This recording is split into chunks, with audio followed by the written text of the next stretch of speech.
Amen. Kumusta po kayo? Okay lang po. Amen. So, ang himala po at pagpapala at kapayapaan ay sumainyo pong lahat. Amen.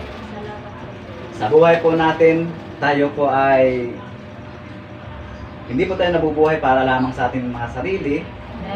Tayo po ay nabubuhay dahil may Diyos na nabumubuhay sa atin. Amen. Amen. Kung ang Diyos ay bumubuhay po sa atin, sa Kanya lang po tayo dapat umaasa. Amen.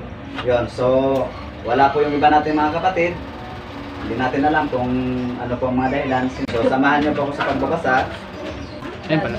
Po. Ay, ito na po pala, Mama Dun. Ay, pala. Salamat po sa Diyos. So, ang sabi po ng unang Tesalonica, chapter 5, verse 18. So, ganito po ang ating maririnig. At magpasalamat kayo sa Diyos sa lahat ng pagkakataon, sapagkat ito ang kalooban ng Diyos para sa inyo, sa inyong pakikipag-isa kay Kristo Jesus. So, pagpalain po ng Diyos ang pagkabasa ng kanyang salita. So, malinaw po ang sinabi ng Biblia, amen, na lagi kayong magpasalamat sa ating Diyos. Bakit? Para din daw po yun sa atin. Habang po tayo nagpapasalamat sa Panginoon, na-appreciate po natin ang kabutihan ng Diyos sa buhay natin. Amen. Ang Diyos po ay natutuwa, no, sa buhay natin. Amen. At tayo po ay nagpapasalamat sa Kanya, na-appreciate po natin yung kabutihan ng Panginoon.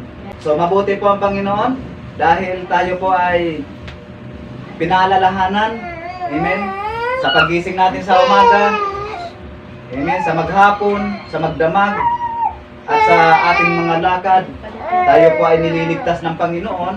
Amen. Pag tayo po ay may nararamdaman, tayo po ay pinagagaling ng Panginoon, pinagpapala, amen, yun. So, dapat po pala natin magpasalamat sa ating Diyos yun. Amen? Kaya mga kapatid ko, inaanyahan po ang bawat isa na tayo po ay magpasalamat. So, sino po ang unang magpapasalamat sa ating Diyos na buhay? Palakpakan po natin ang buhay ng Diyos sa buhay po ni Sister Nene. Amen. Ako po, nagpapasalamat po ako sa Diyos sa buong sarili kong pag-iingat sa amin at sa buong pamilya ko. Nagpapasalamat din po ako sa Diyos sa mga biyaya na tinanggap namin. Salamat po sa Kanya. At nagpapasalamat din po ako sa Diyos sa bawat araw, sa bawat kalakasan na binibigay niya sa amin. Sa bawat araw na pag-alis namin, sa pag-iingat. Maraming salamat po sa Panginoon. Saka nagpapasalamat din po ako sa Panginoon sa buhay ng mga magulang ko, sa bawat araw ng buhay nila, sa pag-iingat. Salamat po sa Diyos sa kalakasan. Maraming salamat po sa Panginoon sa kanyang. Amen. So, palakpakan po natin ang buhay ng Diyos. So, sino ba po? Palakpakan po natin ang buhay ng Diyos sa buhay po ni Sister Kaya. Ako po, nagpapasalamat po ako sa Lord sa buong isang linggo po na pag-iingat po sa buong pamilya ko po. At nagpapasalamat po ako sa Panginoon sa buhay ng kapatid ko na tinuruan niya pong mag-drive. Dahil kung hindi po siguro marunong yung kapatid ko, hindi po namin napupuntahan yung mga magulang na. Salamat po sa Panginoon sa buhay niya. Alam mo po na nagpapasalamat po ko sa Lord kasi kanina may pumunta ditong saksi. Dami niya pong pinakita sa akin. Tapos binasahan niya po ako nung Matthew 6 verse 9 na sabi niya ano daw ang pagkaunawa ko doon sa sa ganito kayo manalangin. Hindi ko kabisado yung verse, pero putol po pala yung sa kanila. Kaya po pala pinanghahawakan po nila na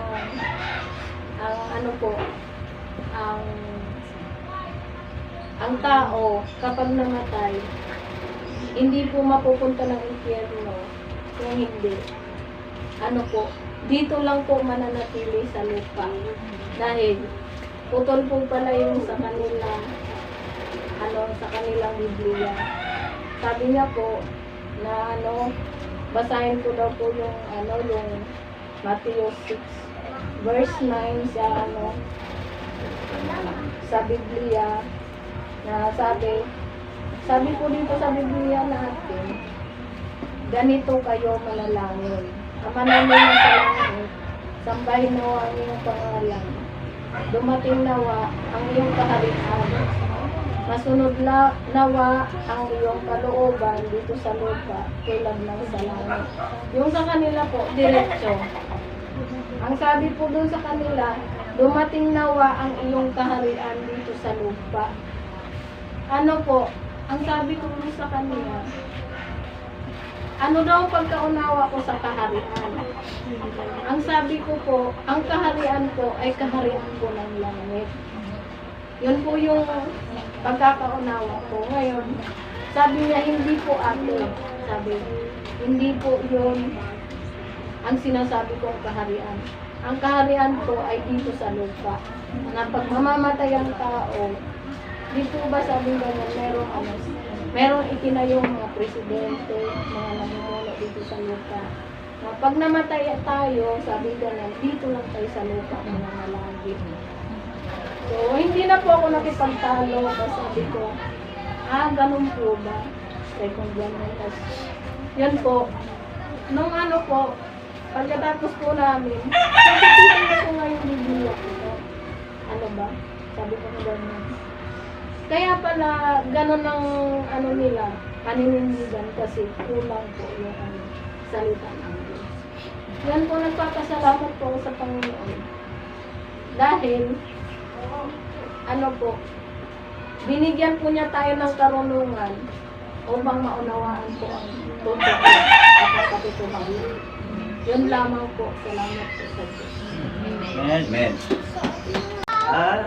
Ulit na pa natin ang buhay na Diyos sa buhay natin. Ako po, nagpapasalamat po kasi araw-araw niyo po akong iniingatan pagpasok sa school at saka po, siya po yung nangunguna sa pag-aaral ko at saka po sa pamilya ko, lagi niya po iniingatan sa pagbibiyahe ni Papa, yun lamang.